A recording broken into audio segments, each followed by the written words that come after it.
Father, thank you po sa mga bata na binigay niyo sa amin ngayong araw na the Lord.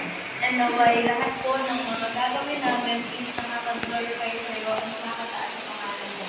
Lord, I pray and I declare na hindi lang ako dito ay magsasaya kami at magkakaroon kami ng mga kaibigan, Lord, kundi nawa ay magkaroon kami ng natutunan at makapagpapag dito sa aming gagawin, Lord.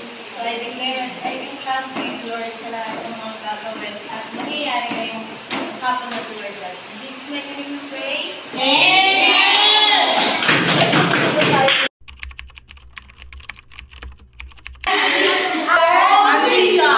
Ate Aliyah. So meron siyang ituturo sa inyo. Lahat po ba ay naasahan kong makikinig? Sabihan tayo.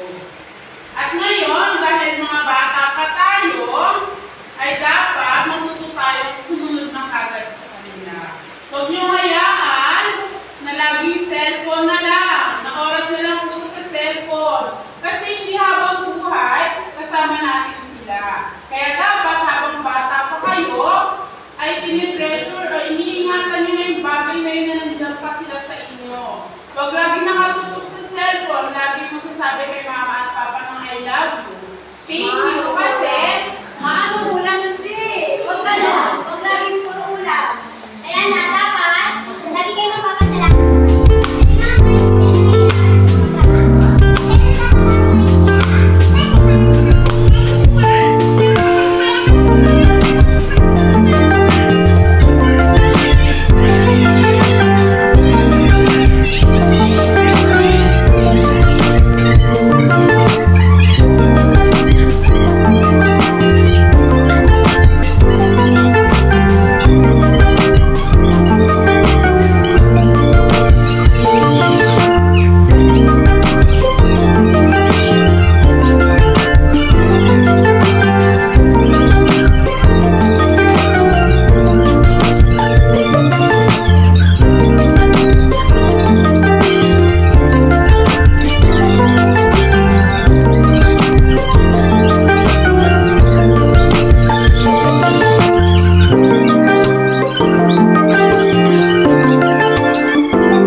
Okay, so ano nga po dapat gagawin nyo?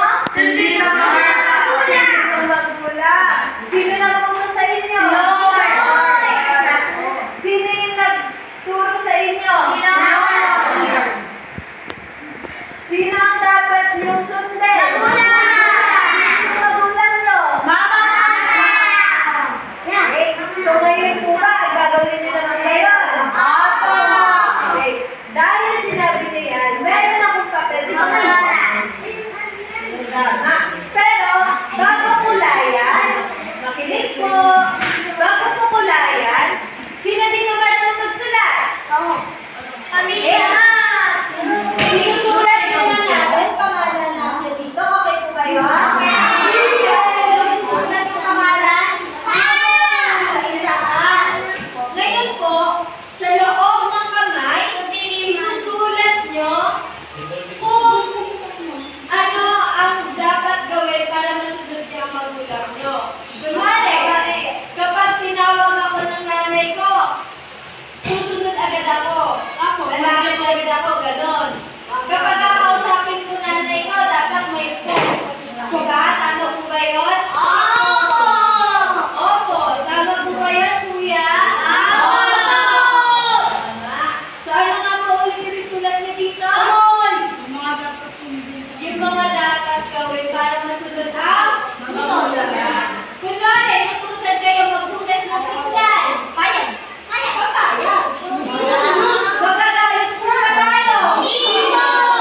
Magdadabog po ba tayo? So, ano dapat gawin?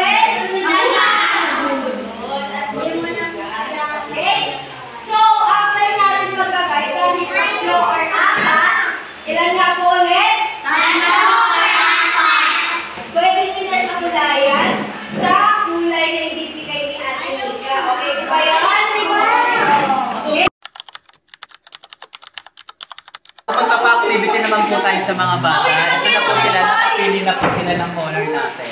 Ng color para